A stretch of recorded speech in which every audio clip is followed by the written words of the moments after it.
It's your boy Gsluke here with our round 2 prize picks preview for the Scottish Open. Going to give you guys an idea of what to expect from round 2 from a weather perspective, playing conditions, and then of course 3 of my top plays here for Friday that I think you might want to consider adding to your cards.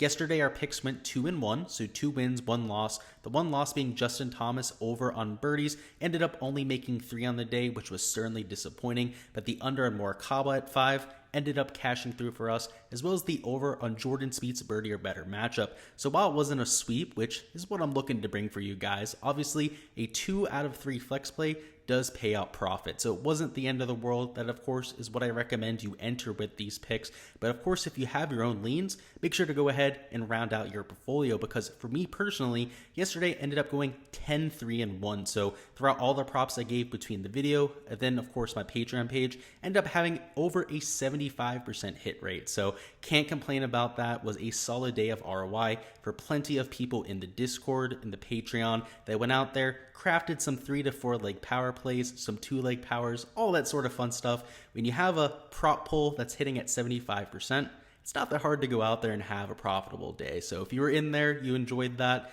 of course, let's go ahead and hit here for round 2. But if you aren't already, make sure you join my Patreon. It's down in the description. It's how you get access to all of my picks for every single slate going forward. So if you're looking for more than just the 3 picks I give here in the video, that's how you go out and do so. So with all the plugs out of the way, let's go ahead and hop right on into this thing. All right, we'll start with a review of the golf course, which we're on Data Golf. And to get an idea of just how hard it was this afternoon, let's go ahead and split this by wave. And in the morning wave, you can see the scoring average over here in green, that stands for the morning, was just right around 0.4 of a stroke over par. Whereas in the afternoon wave, it played a whole 3.6 shots over par, a whole 3.2 shot difference between the 2 waves. That means that depending on when you teed off, even par in the morning would have been 3 over par in the afternoon, at least from a relative perspective. That means that a lot of the guys we took an over on in the afternoon wave did not have the best performances, but we expected that going into the week. I mentioned there on Tuesday that it looks like on Thursday morning you'd have slightly lower wind gusts than what we had in the afternoon, and that made a huge difference on play. It's the main reason why I faded so many people in that PM wave. The only over I took was on somebody like JT, but he had plenty of unders on guys like Morikawa, also on guys like a Matt Fitzpatrick. Also took the over on guys like a Fitzpatrick strokes, Hideki Matsuyama strokes, Ricky Fowler, all those sort of things. And though Ricky even had a decent day out there, he did not clear 68.5 strokes. It was extremely difficult out there. And when people are averaging 3.5 strokes over par, it's going to be tough sledding to even shoot even par in those circumstances. So that's why when I look at the weather here for Friday, I start to get a little bit worried, because it's even worse than what we saw for Thursday afternoon. So on Thursday afternoon, it was closer to the 20-mile-an-hour range when it came to the wind gusts. They didn't come around until about 4 to 5 p.m. Before that, it was in the single digits. And frankly, tomorrow, we're going to see absolute carnage. I would expect an average score definitely closer to 3.6 over par than what we saw in the afternoon, than what we saw in the morning there with just 4/10, I should say, strokes over par average. So I would expect it to play at least 2.5 strokes over par, if not a full 3 strokes over par like we saw for day 1. And though I do expect the tour staff to perhaps take it a little bit easy on these players, give them some pin locations that aren't quite as difficult as what we saw for Thursday, it is still going to be tough sledding out there with 30-mile-an-hour winds. Now, with that being said, let's hop into the prize picks board and the type of thought process I'm going through with making my cards. And first off, we're going to touch on a birdie or better matchup, where one of my favorite props on the slate is going to be Xander Schauffele at an even matchup against Billy Horschel. Now, Billy Ho had a horrible day today, ended up shooting well over par, has almost played himself out of this golf tournament. And on the flip side, you have Xander Schauffele, who didn't necessarily have the most impressive day either, but is coming in with arguably the best form of anybody in the world. So though he did have a quote-unquote disappointing performance, it was still well better than average for the PM wave. So that's why I said you have to keep in mind when these guys were playing, because if you just looked at the scoreboard, you'd think guys like a John Rahm, for example, guys like even, let's see, from the morning wave, like a Sam Burns, for example, Jordan Spieth, just absolutely blew away somebody like Xander Schauffele. But when we account for the wave difference, it's like a stroke difference between their scores. So for somebody like Xander, who's matched up against somebody who's at the bottom of the leaderboard, I'd argue there's a massive edge on this prop. In fact, it's over a 65% hit rate per my projections, which is pretty rare when it comes down to my hit rates. But with this specific matchup, especially with how poorly Billy Horschel played round one and how solid a form Xander Schauffele is carrying coming into this event, it's why we get that sort of scenario. So I absolutely love taking the over on Xander Schauffele here. And because it is a birdie or better matchup, we don't have to worry about the weather conditions nearly as much, right? So they are playing in the morning, which if I had to choose a wave tomorrow, I would want to be playing in the morning wave, mostly due to the greens. They'll be slightly more receptive in the morning because of some of the dew on the ground, some of the moisture in the air, and also they're a little bit more pristine. There's not nearly as many spike marks, not as many pitch marks in the green that players have forgotten to fix, that sort of thing. And as a result, you will see slightly lower scores. So I would prefer the morning wave there. But like I said, with the birdie or better matchup, it isn't nearly as important to harp on because both players have to deal with the same type of conditions. In general, and it's not always the case, they're going to match up players that are playing at the same time of the day. And it's not because they want to make sure that it's easier for us to project these players. It's just from a logistics standpoint. If you have somebody teeing off in the morning and then somebody teeing off in the afternoon and somebody wants a quick sweat with golf, they're going to have to wait 8 to 9 hours. Whereas if you choose people that are teeing off together, realistically, you could have like a 4 to 5 hour sweat rather than an entire day sweat with some of those props. So just wanted to talk about that there. I do like the over on Xander Schauffele quite a bit.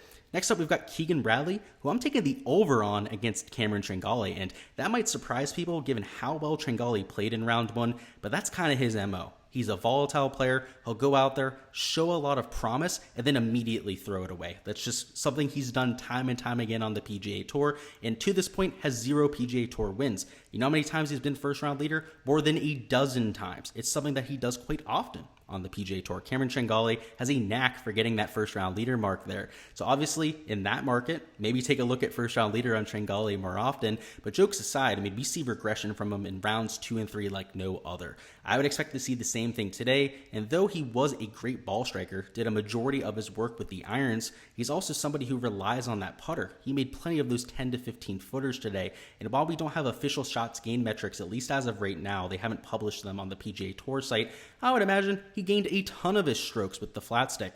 Whereas Keegan Bradley, on the other hand, has been one of the best ball strikers on tour for quite some time. If you're comparing ball striking, Keegan Bradley's an elite level player in that category. Tringale's mediocre at best, extremely inconsistent there. And the putter for Bradley has been better than Tringale of late. And this is the real X factor here. Keegan Bradley has been making birdies like a banshee for the last few months because he has started to gain with the flat stick. In fact, over his last 24 rounds, is gaining over half a stroke per round on the greens. That has led to him making birdies in bunches. And though he's inconsistent, right? He's volatile, kind of like Cameron Tringale. He'll make plenty of bogeys on his card. He's been putting up 5 to 6 birdies in almost every single round. We saw it at the U.S. Open. He played excellent there, played pretty solid at the Travelers, and even a few events before that where he was finishing in the top 25. He was making 20 to 25 birdies during those tournaments, which is fantastic from the fantasy perspective, but from a birdie better matchup perspective, I think he has a floor of maybe 3 birdies tomorrow, right? It's going to be extremely difficult, but a true ceiling of 4 to 5 birdies. Whereas Tringale, who I expect to see a ton of regression from, I think has a true floor of maybe 0 or 1 birdies. We could legitimately see him go ice cold tomorrow. His ball striking isn't always there either, and anytime we're taking a 50-50 prop, which is what these matchups are, right? It's whoever finishes better than the other. It's a binary type of scenario. I always want the more consistent player. I always want the person who's going to show up more often than the other player because you don't need a ceiling performance to win a matchup, right? At least 50% of the time. Sure, Tringale might go out there and make 9 birdies like he made today. Bradley has no chance of winning that matchup, right? But more often than not, Bradley is going to outpace Tringale from a consistency standpoint, and that's what makes this such a great prop to get to. So I'm taking the over on him in the birdie or better matchups. And now, lastly, we're going over to birdie or better. So just your regular old thing here with Tommy Fleetwood at 2.5 birdies. And for me, a lot of this comes down to his tee time. He's one of the players that will be teeing off, you can see, at 3:15 a.m., and that's Eastern time. So we'll be teeing off right around 8:15 a.m. local time in Scotland. But more importantly, he likes a links-style golf course. All of his wins have been internationally at golf courses that resemble this venue. He obviously grew up on these courses, is from the United Kingdom, and I know some people out in the industry haven't been quite as sold on the whole European thing, but look at the top of the leaderboard for Christ's sake. A lot of the guys there in the top 5, especially to the top 15 to top 25, are European Tour specialists, guys that only play on that tour, and frankly, it makes sense to me. We saw difficult conditions, we're going to see difficult conditions tomorrow, and I want players that are used to seeing that. American players like a Sam Burns, like a Scotty Scheffler who struggled today, for example, Hideki Matsuyama who plays an American style of golf, tended to struggle. They're not used to having to use that creativity, play the ball along the ground. Guys like Tommy Fleetwood have been doing that since they've been 4 or 5 years old, hitting golf balls around their backyard. So at 2.5 birdies, I project him for just over 3, closer to 3.3 on the slate. And as a result, quite a bit of value in taking the over here. And now I think this is going to get bumped. I could see this moving to 3 within maybe a half an hour to an hour after the video. So if you're seeing this or you're even half debating taking this prop, probably jump on it earlier rather than later, because I do think it goes up to 3 at some point, and at 2.5 it gives you plenty of value. If it moves up to 3, not something I'm going to be on, because at that point you're talking about a 0.1 to 0.3 birdie difference in terms of projection, in terms of my floor versus ceiling where I have them there, and it's not quite the edge of what we have there at 2.5. So I like getting there as well.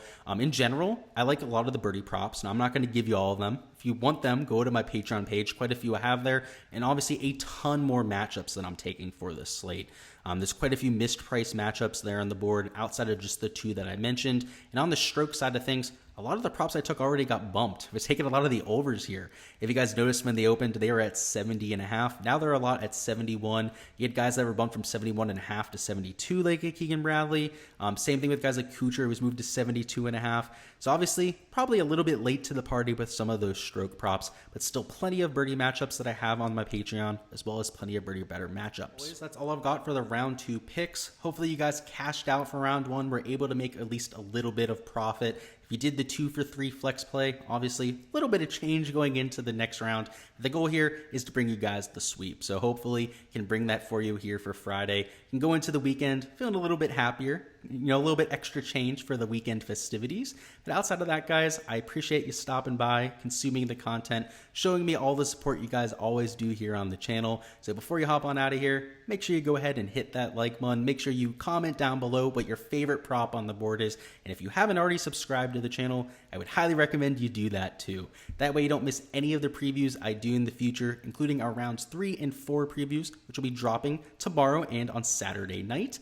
And of course, previews for the rest of the year. I cover golf for every single event, not just what we have here for the Scottish Open. From a DFS perspective, prize picks, showdown. I also cover course breakdowns for every venue that the tour goes to. So a lot to cover there, a lot you're not going to want to miss into the future. So make sure you hit that subscribe button. But outside of that, guys, that's all I've got for you here for the second round. Like I said, best of luck, and I'll catch you guys on the flip side.